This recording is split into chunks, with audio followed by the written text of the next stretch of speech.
What happens in the sky affects life down here on Earth. The celestial compass shows you how and guides your way with astrology you can use from professional astrologer Kathy Biehl. Every episode features her light-hearted, practical forecasts and navigational tips, blended with humor, optimism, and a love of patterns, symbolism, and pop culture references. Kathy translates technicalities into concepts that apply to real life. You'll learn how the current moment ties to where we've been, from the recent past to cycles that last happened years ago, and get a look at where we're heading. And much more, from special topics to special guests. The Celestial Compass, enlightening, entertaining, and empowering. Here's your host, Kathy Biehl. Greetings, Earthlings. It's Kathy Biehl of EmpowermentUnlimited.net. We are going to start with a brief update of what's going on in October. Remember that for the full forecast, you can see my Astro Insight at OMTimes.com and also at my site, EmpowermentUnlimited.net. Lots and lots going on in October. We begin with one planet stationing direct, and then we end with another planet stationing retrograde. So we are wrapping up the Mercury retrograde that has been roiling many of us, and that it's stationing direct at the very beginning of the month. At the very end of the month, Mars will start a retrograde in Gemini, which will feel again like a Mercury retrograde, only on steroids, because it will involve machinery like crazy and things coming at us from multiple directions. Both of these have the opportunity for do-overs, for finding information that maybe you didn't deal with exactly right, for learning a lot about what has been going on in the background, and for redoing a lot of things. In the middle of this, two really big events to watch for. One is also at the beginning of October, one last long stress test that's a continuation of something that has been going on since the beginning of 2021. Old ways slamming against new ways, demands for structure on innovation, Saturn squaring Uranus. It's as exact as it's going to get on the 4th, but they'll be staying really close together until the 12th. So you can see the first 2 weeks of October having a lot to do with revisiting issues that you've been challenged to deal with structure differently over the last couple of years, and get one last chance to get some things in a new order. Likely it's going to affect your circle of friends. And the other big thing to watch for is the new moon at the end of the month on the 25th is a solar eclipse at the beginning of Scorpio. And this is going to launch a big cycle of clearing out things in your life that don't really support you in terms of the value of your resources and your own talents, and causing a reset of your investments, which include time, money, and energy. And all of this is the lead into Halloween, which is what we're getting a head start on in today's program. I am really thrilled. We're talking today with the authors of A Haunted History of Invisible Women, Ghost Stories About Women, Leanna Renee Hieber and Andrea Janes, both of whom I know through a wonderful endeavor, or I've had contact with. They probably wouldn't recognize me.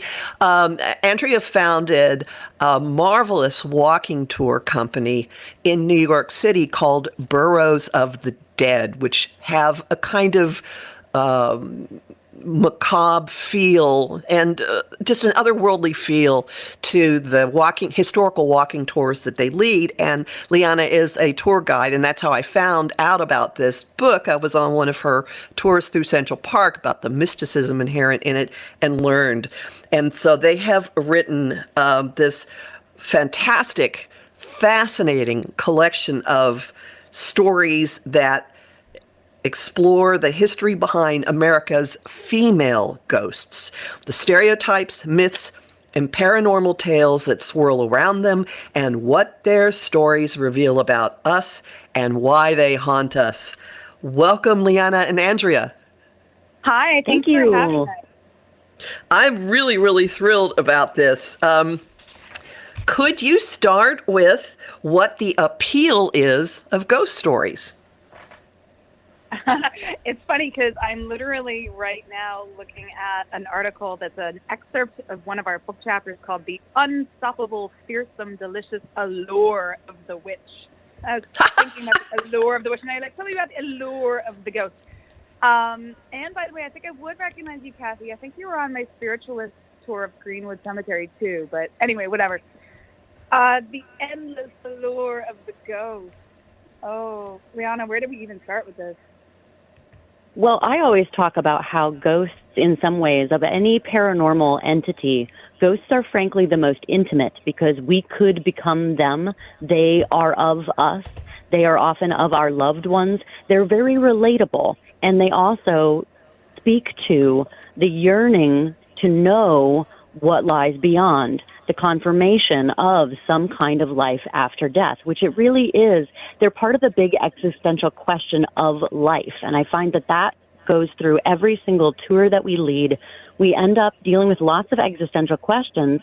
And Andrea and I have talked before about being sort of paranormal chaplains. I mentioned that in my introductory chapter, where I'm kind of holding people's own paranormal experiences with ghosts and spirits in my heart when they share them with me, almost in the sort of a confessional moment. But it's lovely, and people just want to be reassured. Can ghosts sometimes be scary? Yes, they are. They are by their very nature sort of entities of startle and shock because they don't operate on the same levels that we do corporeally, but they really speak to the great unanswered question about the undiscovered country. And I have noticed that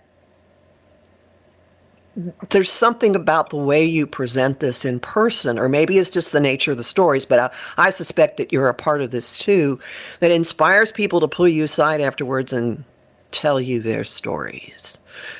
Like, tell me Absolutely. I'm not crazy. Yeah. Absolutely, exactly right. It's exactly right. It's a tell me I'm not crazy, and sometimes people are just excited to share because, like, both Andrea and I present a very open-minded and open forum by which to have discussions with us. Yeah, absolutely. People definitely will share their stories, and their stories are, I think Leanna had kind of used this word right off the top, intimate. They really are. These are quite intimate details of people's lives, homes, families. And I think the way that we present the material on our tours, we always are very respectful and very open-minded. And I think we definitely create a, quote unquote, safe space for people to share details about themselves and their lives that they may not otherwise. So yeah, and that's actually, for me, is one of the most rewarding parts of the job is creating that connection with people and being privileged to share their stories. It's amazing. So Absolutely. what specifically inspired the two of you to write this book? How did you come up with the idea? It was kind of this wonderful thing where giving the tours themselves has created an environment where people will bring not only stories, but people will bring opportunities to us. So I've been in the publishing industry for a decade. I have 16 next year, 15 fiction novels out. And so an editor that I know was taking one of my tours, and she said, I love your fiction, and all my fiction has ghosts in them. So it's, ghosts are sort of my main squeeze, as it were. And so she pulled me aside after the tour and said, you really should do a book about ghost stories. And I thought, okay, I would love to do that. But I really felt that anything that was coming out of a tour that I was giving is being informed by the choices and the core level of respect and the storytelling styles that Andrea has lifted up with the company. So I really didn't feel comfortable going forward with a book modeled off of the type of tour that we were giving without bringing Andrea into the process And I wanted to do that because I have always loved how her core of respect for the spirits and history exactly matches mine. We may differ a little bit in our levels of skepticism versus not skepticism, but at the core being respect, that's the most important thing. Everything else is just a little bit of sort of spiritual semantics. So, I knew that this was something that she also wanted to do. So we were raring to go right out of the gate. The framing of women's ghost stories coincided with a tour that Andrea was already starting to give. Andrea, do you want to talk about sure. the onset of the tour? Yeah. So I have to give some credit to another writer, a woman who is a freelance writer named Gabrielle Moss. And she had actually emailed me out of the blue many years ago saying, I'm writing an article about why women are obsessed with ghosts. And I was like, okay. Let's do this. Let's see what's up. So as I was, interviewing with this woman for this article, it reinforced, and it made me kind of occur to me in the first place, and reinforced this pattern I had noticed on my tours, which is we get a lot of female identifying customers. In fact, the majority of our customers were women. And I was like, that is something. Maybe there is something to this after all. The article, by the way, sorry, I'm looking it up, is in Bustle. It's called I Went to a Haunted Hotel to Find Out Why Women Are So Obsessed with Seeing Ghosts. And that writer was Gabrielle Moss. And so after doing that interview and after kind of thinking about it and letting it percolate for a while, I started to think about the connections between women and ghosts and what that all meant. And eventually I started to realize that there was actually a lot to these patterns and to these connections. And there were also several stops on our ghost tours that were about female ghosts. So I created this tour called Ghostly Women of Greenwich Village. And Ghostly Women of Greenwich Village was a huge success. People loved it. And it was weird. It was covered in the New York Times and stuff. And everybody was like, wow, cool. This is New York City's only feminist ghost tour. And I was like, oh, wow, the feminist ghost tour. Cool. I invented that. So when Leanna and I started to sit down with editors after she was approached for this initial concept, like a book about New York City ghosts, we started spitballing ideas. And one of the ideas was maybe it's about female New York City ghosts, right? Like the tour. And one thing led to another, and we expanded it outside of New York City, and then it became national. And then before we knew it, it was a book about female ghosts in American lore. And then this wonderful editor that we started to work with got the brilliant idea of categorizing these ghost stories by tropes. Instead of organizing them geographically or whatever, we're organized thematically by tropes. So these archetypal roles that women have played throughout the years, the maiden, the mother, the witch, the quote-unquote mad woman. And these were very useful tropes for helping us organize the stories and also for helping us, think about ghosts in the sense of how do they reflect feminine roles as defined by society. So then that's it. And that's how we kind of came up with the idea for this book. And you specifically explore, it seems to me, the impact on, I don't even know how to put this, that sometimes being a ghost can bestow agency on a woman or grant her a voice in a way. So there's like a socio-political viewpoint. You say specifically, this book is an exploration of what ghosts and hauntings tell us about ourselves and about the historical role of women.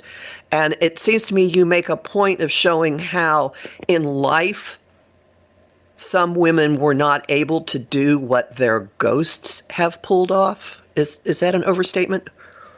No, I mean, no, I don't. Yeah. That in life, women are often silenced and ignored, and the ghost has this incredible staying power where she cannot be ignored, and you cannot get rid of her. She's there haunting you.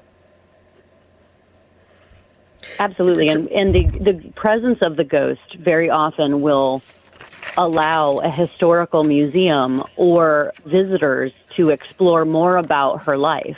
She's much more famous being a ghostly resident of a specific location, and very often her presence will be the reason why a house is saved or preserved. Haunted history tours and tourism is a big profit-driving narrative. I explore some of that in the Sarah Winchester chapter called Unfinished Business, because that house, she didn't leave it to anyone in her will, and it was assessed and deemed of no value. This sprawling, fascinating, mysterious house of 160 rooms that had ready-made lore attached to it, that would have all been torn down had an amusement park company not started the Winchester Amusement Company the year after Sarah Winchester's death. Did they tell wild stories about her to perpetuate the concept of this mystery house? Absolutely. So my chapter is trying to separate fact from fiction, but the narrative itself, even though that was completely fabricated, did save that house. And now I had the opportunity to go to that house and sift through the details and find the truth about who this woman was.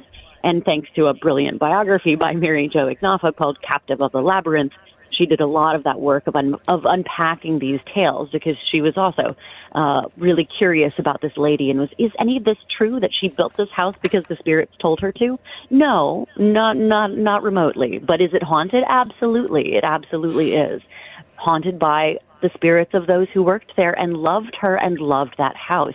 So it's interesting how the agency also becomes entwined with the location that was important to them somehow. And with that, we're going to take our first break. So everyone, hang on. There's a lot more really interesting stuff to come.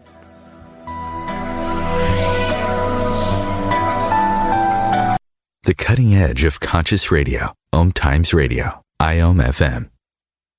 Being a radio host on IOM FM allows you to build your show on a rich platform with the power of the internet to fulfill your outreach goals and connect with a very specialized and global online audience, unlimited by time and distance. OMTimes Radio will provide you with web relevance, a recognizable conscious brand, and with the standard of excellence that has accompanied every single OMTimes endeavor. Host your show with OMTimes Radio Network.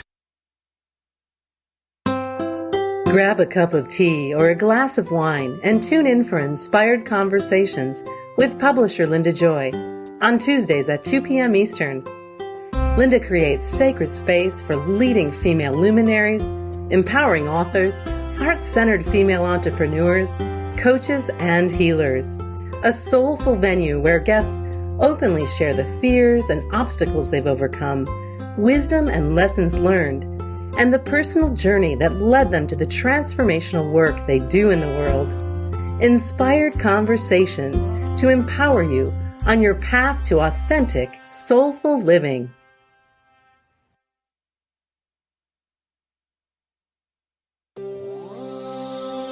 Want help with your own celestial compass?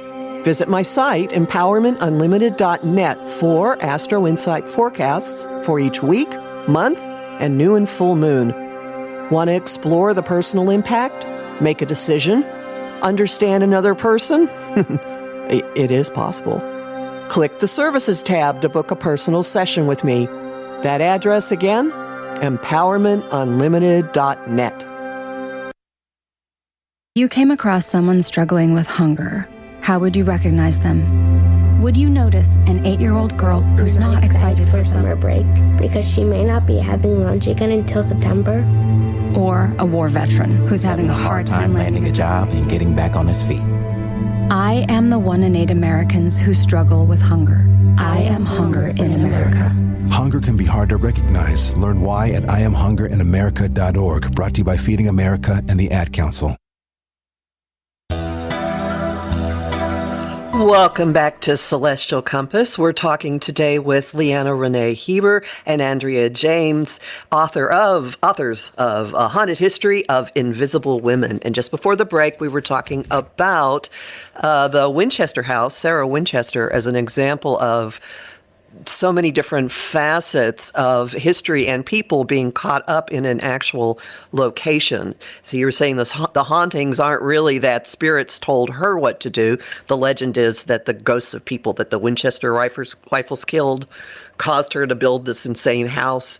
But the reality is that she built it and a lot of people loved her and their energies are still there. Is that exactly an accurate way of describing it? Yeah, no, I think that was a perfect summation. And I think to speak to your question about the agency, sort of the truth will out as long as you look for it. And so that's tricky, though, when we're talking about things that have been perpetuated in terms of sort of urban legends and folk and myth. So in some ways we can deal with the reclamation, and other times we're trying to kind of find that person. Andrea, do you want to build on that? Yeah, actually, I was thinking of another example of a way that a ghost may have a certain kind of agency or a certain kind of a voice or staying power. So another example that crossed my mind was the Triangle Shirtwaist Factory in New York City. I was going to ask you about that. Yeah, for sure. I mean, that location is still extant. The building itself is still in use for another purpose. It's now New York's University building. But, you know, these women whose stories have been transmuted into urban folklore and ghostly legend over the years. I mean, this is a location that is on every Greenwich Village ghost tour in the city. So, you know, these women loom large in the lore of spectral female in our city. And when we approached them sort of from the idea that maybe we're not looking necessarily for these apparitional experiences or for thrills and chills. What we're looking for is this idea of haunting, of place memory, of an idea that these women were here and that their spirits still live on in a certain sense. And by repeating this story, especially on a ghost tour, which is a very emotionally charged kind of tour, we are able to keep them at the forefront of our minds. We're able to continuously remind people of the importance of workers' rights and workplace safety, which is an ongoing conversation, particularly in the garment and fashion industry now. The conversation must never stop. So these women really, they continue to be an omnipresent reminder that they needn't have died, they shouldn't have died, and that women nowadays could maybe be saved if we continue to fight for the things that, you know, killed these women, if we can fight against these things. So what I mean is that it's not like the ghost herself has agency and she's a powerful being. It's that they continue to be present in our consciousness, in our memories, in our minds, and we continue to care about these things and to hopefully advocate for change in whatever way we can, whether it's, you know, by refusing fast fashion or whatever. So, you know, this is what I mean by there is a power to the ghost to haunt and continue to keep us on that path, you know, in this particular case, to a more just society. So, like, it's a little bit of an abstract concept, but, you know, it's there, and the way that we tell these stories as ghost stories, and it gives them such an emotional resonance and power and a very deep and profound reminder that the past is always with us and should never be forgotten. So, you know, that's kind of what we mean when we say there's a power to these stories. Some of the stories in your book do involve women whose names are probably not going to be known to the reader. They're not all New York City centric, so don't worry, people. They're all over the United States. And the one that really got me or grabbed me in the mothers and wives section was Ma Green and her ship. Can you tell us about her? I adore Ma Green. She's so fantastic. So Mary Becker Green in the 19th century was the first woman to get a steamboat pilot's license, and she founded Green Line Steamers with her husband. She was always fascinated with the rivers and the waterways. She grew up around the confluence of the Muskogee River and the Ohio River. So she was very much in the sort of the tri-state area around Ohio and the neighboring counties around southern Ohio. And so she married a steamboat captain, and they founded together, and they were co-owners in the 19th century of Green Line Steamers. And they just started doing boat tours around the various rivers that would, you know, tributaries that would lead to the Mississippi, and sort of East Coast riverways. And people just loved Ma. They would buy tickets just for her company. She was this force of nature, and she loved to dance. And she would go dance with you, and then she would go pilot the ship for a while. And so she just was a sponge about ships. And so she learned how to fix them. She learned how to pilot them. And then when she wasn't piloting or giving birth literally on a steamer, she did, like when it was during an ice jam even. Like it would be like a tall tale if it wasn't completely verifiable that she, really defied the odds and was the first woman in a captain's role. And she just assumed it with grace and with a lot of energy, and people would talk about how she would, when she was not piloting too, she would also be like sewing curtains for the guest rooms. So she also had this domesticity that was like this comprehensive, everything that a woman's role would be sort of expected to do, she was still doing, and she was also doing the captain's role. And so it really was like, she was defying the odds of, oh, well, you can't have it all. You can't have a career and a family or whatever. No, she was doing all of that, and expertly. But she hated alcohol. And so people loved her company so much that they would forgo alcohol just to be in her company and to dance the Virginia reel with her. And then on the Delta Queen, here she was like an octogenarian, and she's still on the Delta Queen, and she passes away in one of the staterooms of the Delta Queen. She died on one of the boats she loved the most, and her spirit still haunts that boat. Captains have been woken up when something's wrong with the ship because a woman's voice startles them awake or shoves them. There'll be phone calls from her stateroom. She's like still watching out over her ship. And the thing that I love the most is that when they were going to put in a bar into her ballroom after her death, when they started construction on it, a barge charged in and crashed into the side of the Delta Queen right at the bar. And when they dislodged the barge, the name of the barge was the Mary B. Mary Beautiful. Becker Green, still having her say, "Don't cross Ma." Don't mess with my ship. Don't mess with my ship.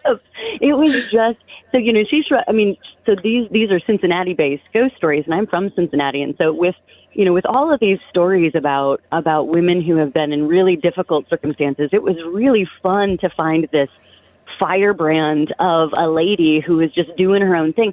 And some of the articles about her really do say she paved the way. Other women looked and saw that there was this woman pilot, and it totally opened the doors for women in the fields of navigation across the board.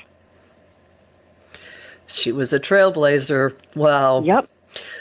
Now, the stories are all over the map geographically and stylistically in your book, but there's another one that strikes me, that jumps out, of someone who didn't necessarily go with the expected norms, and you've actually had contact with this one, and that is what's going on with the Merchants Museum in New York City. Spinsters and Widows chapter. That was yeah. So one of our Andrea, jump in on Gertrude, Andrea. I know how we love Gertrude. We have known her for years. Kathy, can I ask you what particularly grabbed you about Gertrude? Like what aspect of her story you loved? I'm always curious to know what makes. Oh, well, the fact that someone who managed her own affairs and estate and never married. It's the never married part, under circumstances where it was really suspect to not be married. Yeah. Or maybe looked down on, okay? Like you're lesser than if you don't marry. Right. It was an expectation, and people would definitely look at you a bit askance if you chose not to. So for sure, it's funny because just thinking about Ma Green, the metaphor, she was captain of her own ship as well. But in this case, Gertrude's ship was a stately brick townhouse in the middle of Greenwich Village. So, it's funny because the story about the reason why she became a spinster really emphasizes the fact that she was in love with a man who her father didn't consider a suitable match. And so as a young woman, she claims that if she couldn't marry this man, she would never love again. And so she spent the rest of her life alone. So the way her story is woven about her as a woman and as a spinster is she's at the confluence of two men, the lover and the father. And she stakes out a tiny little sliver of agency for herself where she's like, okay, you guys are father, you're going to make this decision for me. So I guess the only way that I can kind of reclaim some power for myself is by saying, all right, then I will have no one. And she maintains a kind of steadfast adherence to her vow. She is really master of her house. She's mistress of her house. She's really, she lives there until she's 93 years old. She's a stalwart fixture in the neighborhood when other people are leaving the neighborhood, because wealthy New Yorkers, and she was an upper middle class New Yorker, they fled north to Fifth Avenue. As the century progressed, she was born in 1840, and by the time she died in 1933, almost nobody of her class is living in that neighborhood anymore. She's down on 4th Street by the Bowery. So she's this kind of bulwark against change. She really maintains everything exactly as she wishes in the home of which she is the ultimate mistress. And in the end, the home is so much hers. I mean, there were other people in her family who lived there with her, but they really fall by the wayside because the force of Gertrude's personality and her sort of mythos is that it's really seen as her home. And, Leanna and I co-wrote a complex chapter that talks about the different ways she as a spinster is perceived. And at the end of the chapter, we say that obviously Gertrude owned her choices, and what one person might deem a lonely life, another might find comforting and well-lived. And there's a freedom and a personal ownership in spinsterhood. And that must be what some people find so truly terrifying about it. While she waits and she watches and she's still present in that house, it is without question the one place that was always and will always be hers. And you have yourself had experiences in this house. Am I correct? We both have. You both have. Okay. Yeah. Yeah. And we have had the same spot in the house. Yeah. Yeah, that's the thing. And it's not just us too. People on our tours, even just last night on our tour of Ghostly Women of Greenwich Village, people were talking about their experiences in that house. It's the most consistent tour, or it's the most consistent tour stop where the experiences are the most consistent. Because sometimes you'll get people who see or experience different things. Someone might see something, someone might feel something, someone might smell something. But in this case, everyone has had a tactile experience of being either brushed or touched or grabbed, or in my case, like sort of a fond squeeze on my elbow. When I said something very, when I ebulliently said something to the crowd that I was with about how wonderful it was that the house was saved, because it's this time capsule from the Gilded Age time capsule is how she kept it, and there's literally nothing else like it in any historic house that is kept in that particular, literally like a stuck in time moment. And so I just, and they almost lost it. They almost auctioned everything off out of the house and would have absolutely lost everything. And so I just sort of shouted out, "Thank God it was saved," in the middle of a tour I was taking as a participant. And I felt this little fond, ice cold grab of my elbow, but it was just this fond gesture of like, we're so glad you feel the same way. It felt very familial. So, my outburst of love about the house actually generated a response, and it was fascinating. And I thought it was my friend who admittedly has bad circulation and freezing cold hands. But no. She was across the room, and I turned to the beautiful red settee, and no one there. And that was quite startling. So yeah, we both have had tactile experiences there. Those are really startling when you have them. I've had one also someplace else, and those who don't experience it sometimes can be very envious of those of us who do, but they're a little unnerving at times. Mm-hmm. I'll have to say, like, oh, this is not just a joke. All right, yeah, I felt that. Well. I want to, so there are a number of other things I want to get into. And just so everyone knows, Leanna's going to have to leave before the very end of the interview. So let's see, what can I start before we get into the break? You also deal with people who openly played on the concept of ghosts, fakes. And I'm thinking specifically of Katie King. Yeah, she was an invention. She was a complete invention. And I think, one of the things with this book, we didn't want to just tell you stories of, okay, here are some female ghosts and not acknowledge that there's a lot of charlatanism in the history of ghost lore and also within the spiritualist movement. There were bad faith actors who were literally actors preying upon people.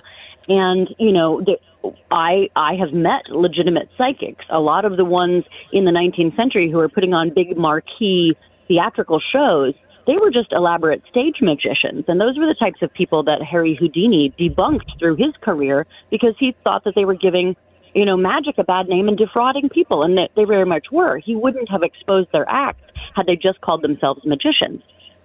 So for us, it was important to sort of say, okay, now let's talk about the fact that this industry, and it is an industry, has had some folks who are just trying to get one over on somebody. So Katie King was an invention of Florence Cook.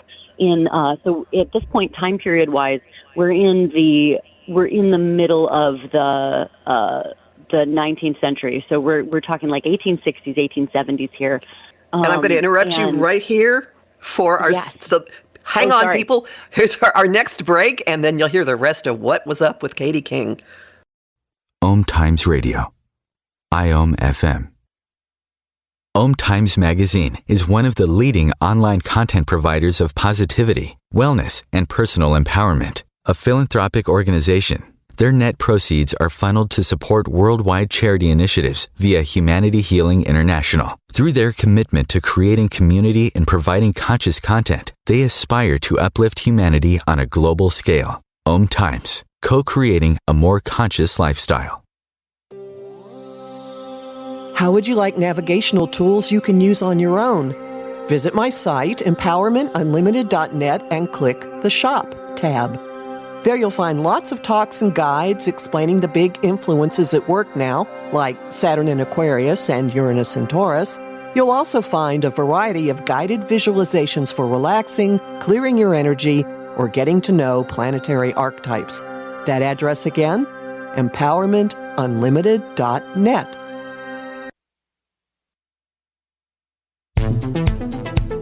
My name is Victor Furman.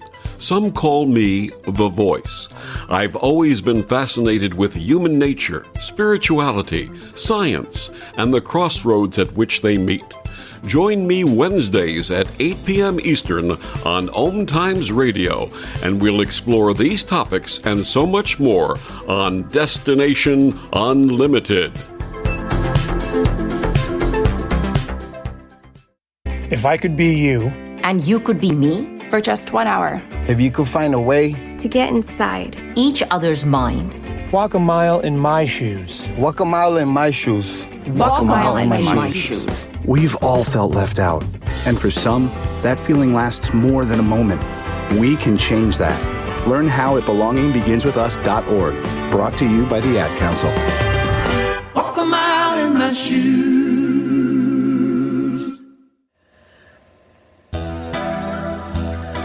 Welcome back to Celestial Compass. We're talking ghost stories with Leanna Renee Hieber and Andrea Janes, authors of, I keep screwing that up, A Haunted History of Invisible Women. And just before the break, we were starting to talk about charlatans and fakes and the case of Katie King, who was an invented character.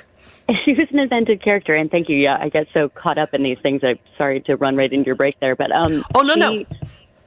She was a complete invention. Florence Cook was a spiritualist, basically she was a showman, a show lady who was creating an invocation of this spirit, and passing it off to the audience as something she had summoned, and it was basically just an actor in elaborate stage lighting and it coming out from a spirit cabinet, utilizing trick doors, things like that. So she got debunked in London, but in the audience were a family who decided, you know what, we're gonna take this show back to America. We don't know that anybody will have thought to debunk it there. And so Katie King was reinvented in Philadelphia, and she was like the most talked about ghost for at least a year until it finally was, Nelson and Jenny Holmes were finally sort of run out of town, as it were. And then they sort of fled court proceedings for fraud. But people really, truly, in the height of spiritualism, were really thinking that they were summoning an actual spirit who was coming out of a cabinet and speaking with them. And I know that, like, now we think, well, how in the world would you not think that this was an actor? But at that time, people were so desperate for answers. And at a time when, people were still recovering from the grief of the Civil War, the spiritualist movement was born out of a need to have contact and have some kind of reassurance at a time when still child mortality was very high and women were dying in childbirth a lot. Everyone was very close to death in the 19th century. Epidemics were rife. So, you can understand how the spiritualist movement was really a salve for the time. But the sort of the zeal and the almost conspiracy theory level of belief that would go into these sitting circles, and they would be self-closing. Like, you could only attend if you were recommended by someone, and you could not, if you were a disbeliever, you were ejected from the premises. People still fought against that and ended up, realizing that this young woman named Eliza was the actress embodying Florence Cook's original act. So, but we want to deal in this book with the concept that sometimes the inventions themselves, these urban legends, these myths, these creations of other people, they still have a staying power because for a long time she was believed to be a real spirit. So in that, there is a power to that, but it also speaks more to the need to believe. And that's something we wanted to make sure we included, because there is a fine line sometimes between fact and fiction, and we try very hard in the book to walk that line. So we wanted to also give examples of things that were absolutely invented. And an outgrowth of that, or a companion area of inquiry, is the whole notion of commercializing on ghosts, the complicated, ghost tours, and even if things are debunked, people still tell the stories in some cases. Sometimes if there's proof, you do discuss the big tangled knot of ghost tours. Andrea, do you have anything on that? It is a tangled knot. I was just sort of contemplating, this tangled knot and this idea of, yes, people, when Leanna said, I can't believe people thought that was real, that Katie King was real. Like, we would look back on that and laugh, but people were grieving and people were speaking. But also, I think that as a historian and as a ghost tour guide, something important to remember is that the ghost-seeking behavior of a lot of people, when we enter into it, I mean, yes, there is like a genuine belief, and people do have genuine paranormal experiences. But there's also, in the pattern of ghost-seeking behavior for the average person, there is an element of willing spectacle, is what I'll call it. There is an element of entertainment, an element of spectacle, an element of fun, and I think that it's a little bit disingenuous for modern people to look back on the 19th century and say, well, God, these people were gullible idiots. I think a lot of them went into it with a sense of curiosity, with a sense of fun, looking for a bit of entertainment and spectacle, and they may have gone into a seance looking just for something to do on a Saturday night. And if something cool happened, that was a bonus. But I don't know that everybody was completely credulous at all times. And so the same thing happens now on a ghost tour. It's commercialized because it is a spectacle and it is entertainment. And that is exactly why the knot is so tangled, because unlike a lot of entertainment that's purely fictional, our entertainment has a basis, however tenuous in some cases, in reality and in a person's lived experience. And while some ghost stories are absolute humbug or urban legend or folklore, and they deal with stock figures, other stories are very real. We'd already talked about the triangle. I have had descendants of survivors whose great-grandmothers worked at the triangle and lived through that day.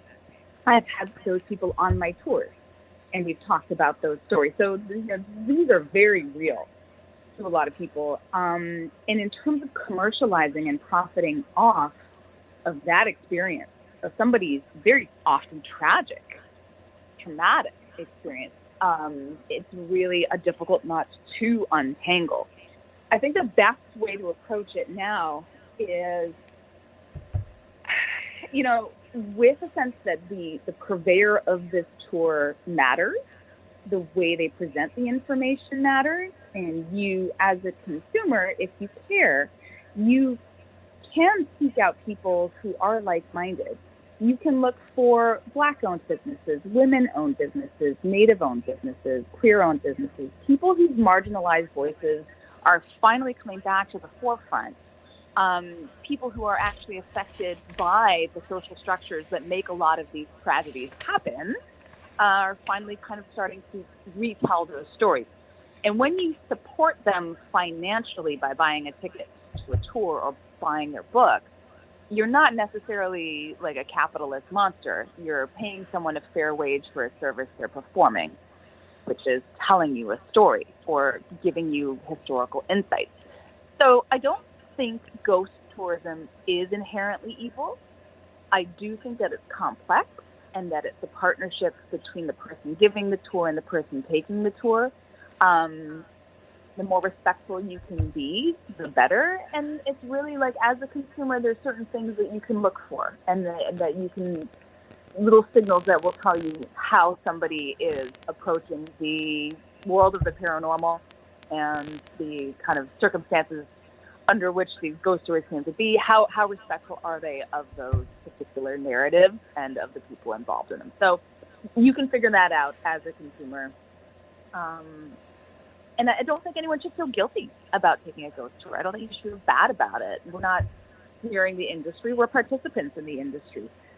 But there's a way to do it, I think, that really softens the whole concept.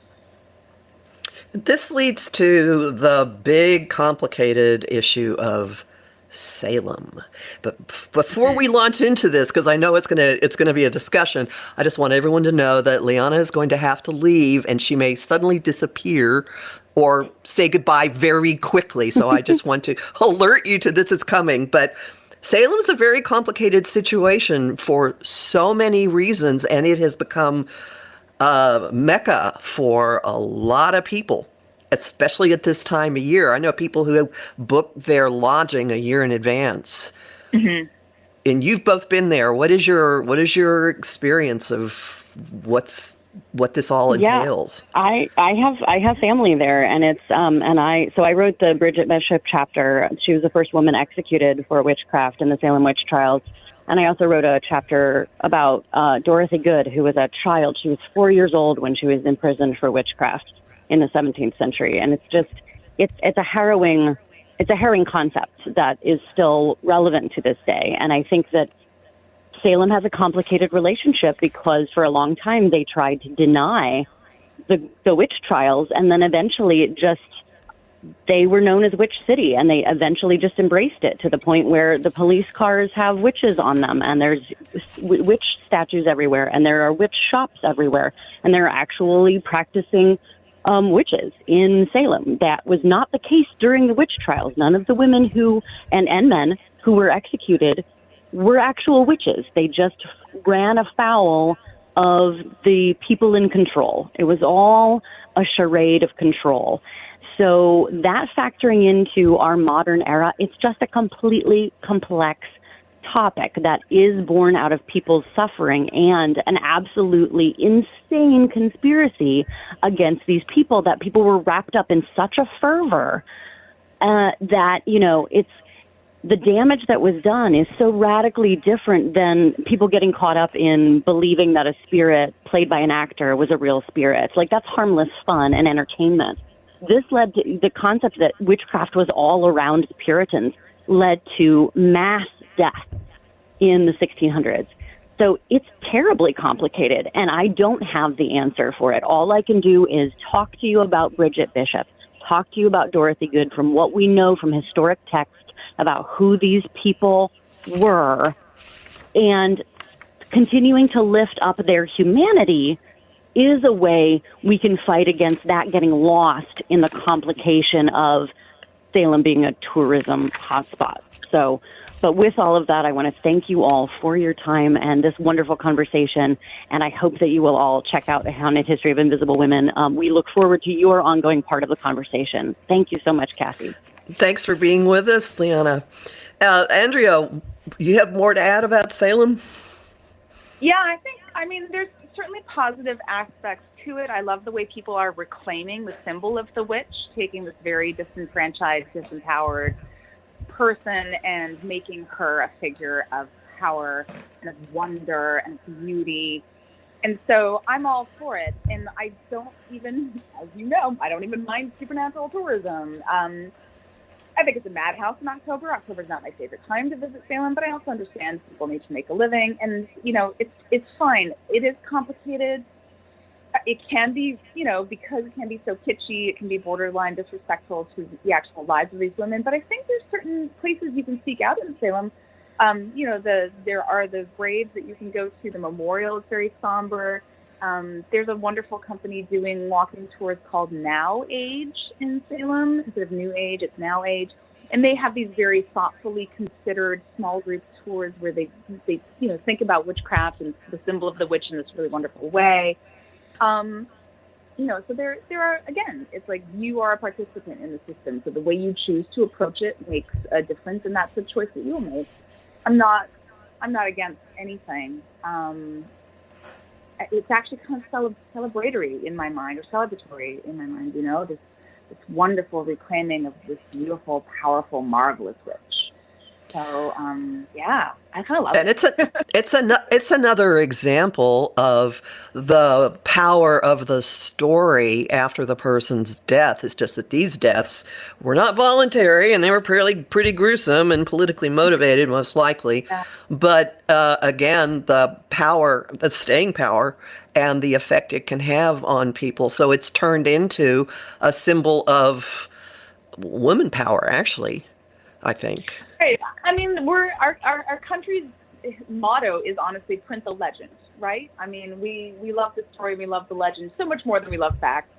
And these are the things I think that really get deep into our hearts and into our imaginations, and they entrance us and they enthrall us.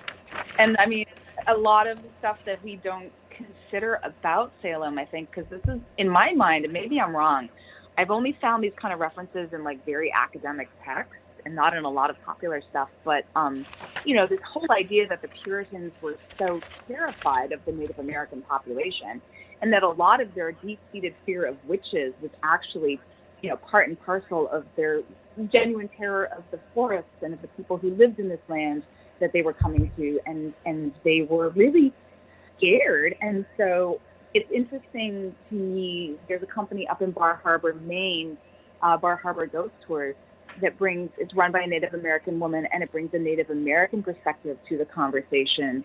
The history of ghosts in this country, people often make the joke that America is built on an Indian burial ground or a Native American burial ground. That's a joke, that's a cliche, but there's some truth to that. And I think that's part of the reason why Americans are very obsessed with ghosts. It's like profound, historic knowledge that something here has happened that demands a reckoning.